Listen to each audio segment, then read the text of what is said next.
G'day, guys. Welcome back to Steelers Nation Australia. Now, guys, what I'm going to do today, this video is pretty much going to be bagging out Chase Claypool, and in the hopes and my hearts and my hopes and dreams that I hopefully, and I said hope 3 or 4, 5 times, that I hopefully the Steelers can do this and the Steelers can trade Chase Claypool. Now, the video in question, or the video title, is will the Steelers trade Chase Claypool before the deadline? Now, when is the deadline, you may ask? Well, the deadline is, let me bring it up. The deadline is November 1, 2022 is the NFL deadline, the NFL trade deadline. Also, shout out and let me know in the comments below, is that your birthday? That could be someone's birthday as well. November 1st, 2022 is the NFL trade deadline.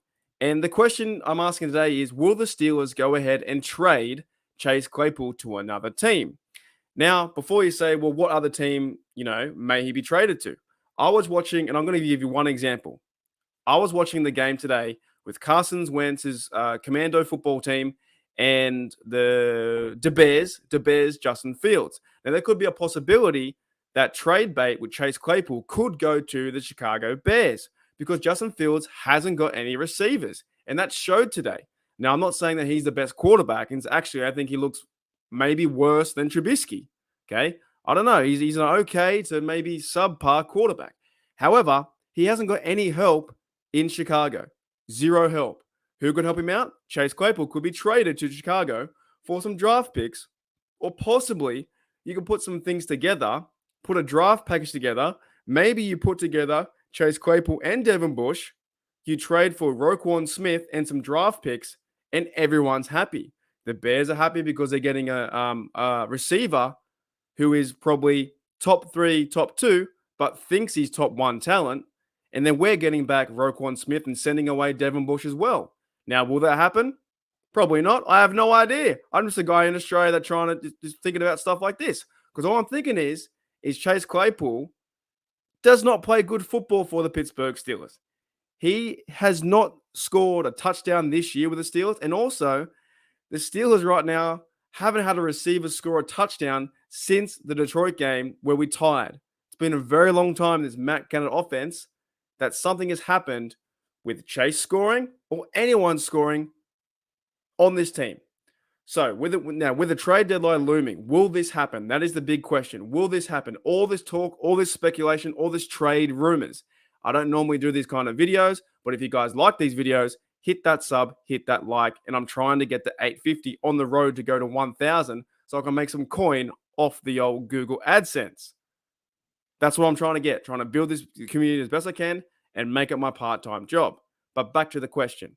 Chase Claypool, is there a chance, or will the Steelers trade Chase to another team, right? And you're also probably thinking, well, if they trade him, who's going to be behind him? What happens then?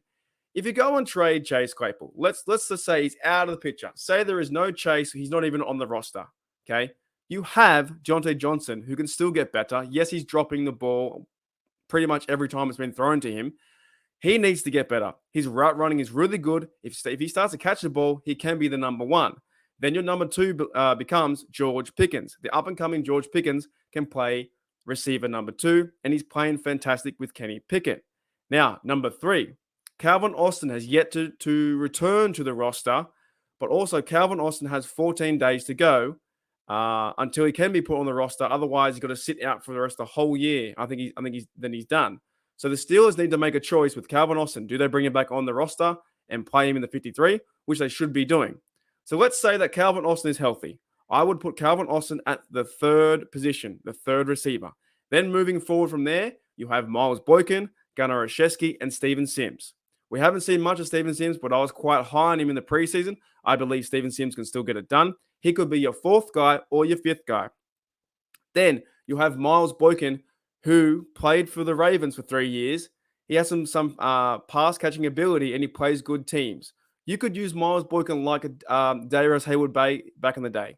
Play him sparingly on the offense where he plays 5 wide, where he plays 4 wide. Get him involved in some route concepts. That's what you could do with him. And also, Gunnar Olszewski hasn't been shown the field too much at the receiver position, only been shown the field as a punt returner where he failed. So why not bring in Oshesky as well in this offense? The Matt Canada system, the fast, short passing motion system. You could use him there. And therefore, you have 5 receivers or 6 receivers that you don't even need to mention Chase Claypool. And at the same time, with Chase Claypool being on the field, it doesn't seem like he's even playing anyway. I believe he's lackluster, man. He's totally lackluster. He goes through his routes. He's so quiet on the field. He hasn't got any physicality around him. He can't high point the ball. I'm sick of him being so egotistical. And to me, he's not really a receiver. If anything, they should be playing him at tight end. That's where they should be playing him. It should be Muth, Gentry, and then possibly Chase Claypool alongside with Connor Hayward, right? That's where I would see him. He'd be so much better in those short designed routes, getting the football fast, and then he can move up the field quickly. You can't trust Chase Claypool to make any breaking routes over the middle of the field, anything past 10 to 15 yards. Tell me I'm wrong, because I'm not wrong. Anything over 20 yards, you can't trust him to beat 5'8" corners. So what do? What you do is the Pittsburgh Steelers solution is to trade Chase Claypool to a team who needs a receiver at number 2 or 3, or possibly even a 1. And that might very well be the Chicago Bears. Anyways, guys, let me know in the comments below. Do you believe the Pittsburgh Steelers will trade Chase Claypool before this deadline? November 1st, 2022. It may happen. I'm hoping it happens, but I don't think it will. Thanks, guys. I'll see you later.